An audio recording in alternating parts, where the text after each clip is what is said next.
For all that has been said about luck and timing, so much more has been said about preparation and perseverance when it comes to success. Another commonality we noticed among a lot of successful people is how they don't wait for anybody to open the door for them. They open their own door and create their own path. The 5 black influencers we have for you are prime examples of opening your own door.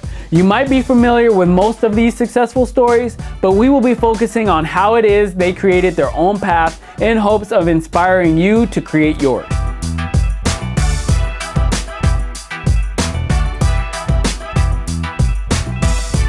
Hi, my name is Jared and welcome to Black Excellence, where we share interesting things in Black culture and society in every episode.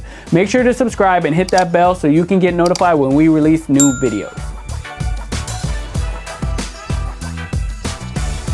Of course, there is a lot more of these stories than the 5 stories we have for you today. Let's start with the man himself, Tyler Perry.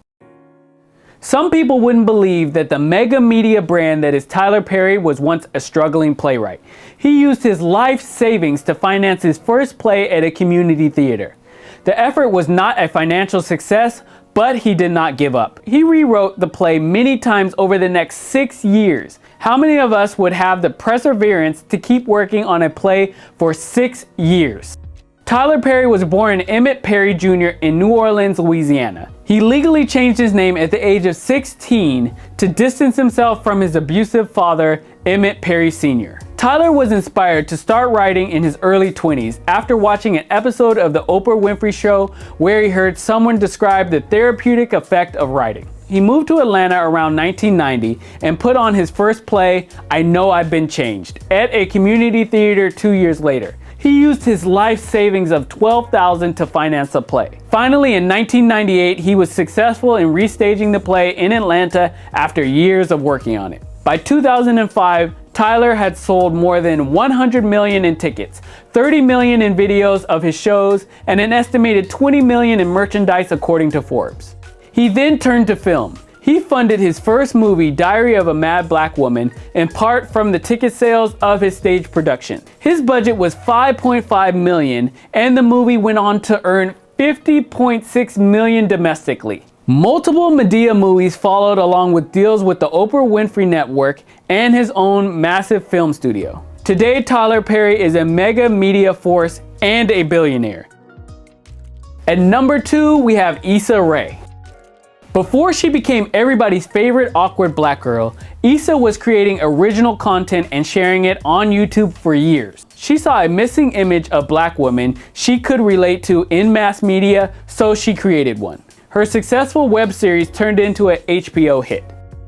Issa first came to the limelight for her YouTube web series, Awkward Black Girl. Interestingly, Issa attended a high school that specializes in STEM, but graduated from Stanford University with a BA in African American Studies. Her creative streak was apparent while in college though, where she directed music videos, wrote and directed plays, and created a mock reality series called Dorm Diaries. Issa's web series, Awkward Black Girl, first appeared on YouTube in 2011. The series became popular over time through word of mouth and social media.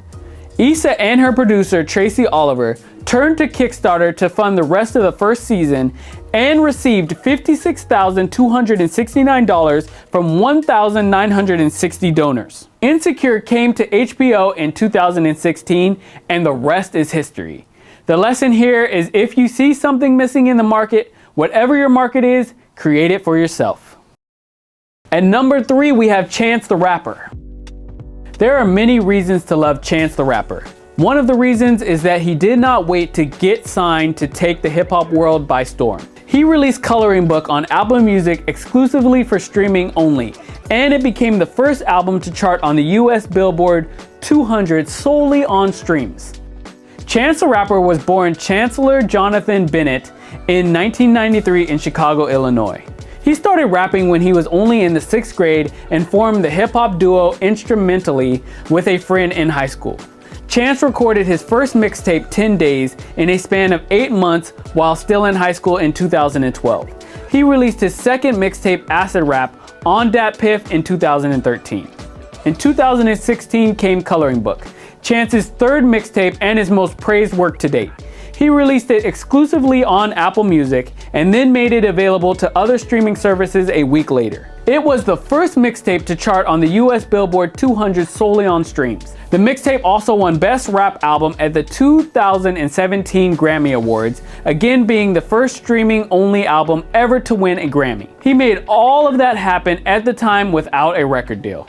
The lesson here is that you don't need a record deal or whatever that's equivalent to in your field to make it happen for yourself. At number 4, we have maybe one of the hardest working men in show business, Steve Harvey. Life wasn't always jokes and laughter for Steve Harvey. He was homeless multiple years when he was pursuing his career as a comedian. Broderick Stephen Harvey Sr., known as Steve Harvey, was born in Welch, West Virginia, and is the son of a coal miner.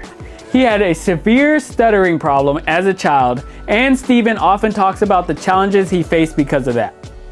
Steve was a boxer, an automaker, an insurance salesman, a carpet cleaner, and a mail carrier before he embarked on a journey to pursue comedy as a career. He performed his first stand-up set in 1985 at the Hilarities Comedy Club in Cleveland. How did that go? Well, Steve was homeless for 3 years after that, so it didn't quite lead to a successful career. For years, he traveled from city to city, sleeping in his car to pursue his passions. His big break came when he was a finalist in the second annual Johnny Walker National Comedy Search in 1990. That eventually led to him hosting It's Showtime at the Apollo. Since then, Steve Harvey has been part of multiple famous comedy tours, has had his own sitcom, his own radio show, and became a popular TV host. The lesson here is similar to give your passion, your dreams, all that you got. And for the last one, we're gonna take it all the way back to the 1800s with Mary McLeod Bethune. This humanitarian and civil rights activist was the first one to go to school in her family. Seeing how that changed her life, she wanted to do the same for young girls.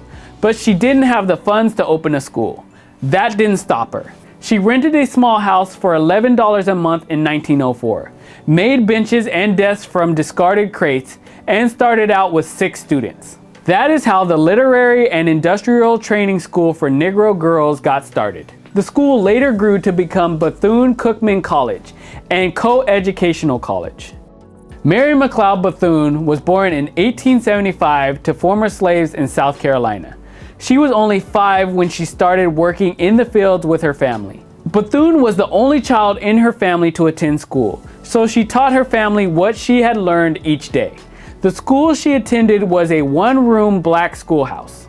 After moving to Florida in 1904, she rented a small house for $11 a month to fulfill her dream of opening a school for girls. She opened the Educational and Industrial Training School for Negro Girls and initially had 6 students. Within a year, Bethune was teaching more than 30 girls at the school. She raised funds from local black churches and wealthy white organizations. In 1931, the school was merged with Cookman Institute, forming Bethune-Cookman College, a co-educational junior college. Bethune-Cookman University is now a private, historically black university attached to the United Methodist Church in Daytona Beach, Florida. The lesson here is to always pay it forward in your journey to success. Bethune was able to change her life with education, and she paid it forward multiple folds by working day and night against all odds to educate others. So hopefully you are inspired to open your own door, kick it down, and pave your own way. That's it for this episode of The Five. We'll be back with another episode in Black culture and society.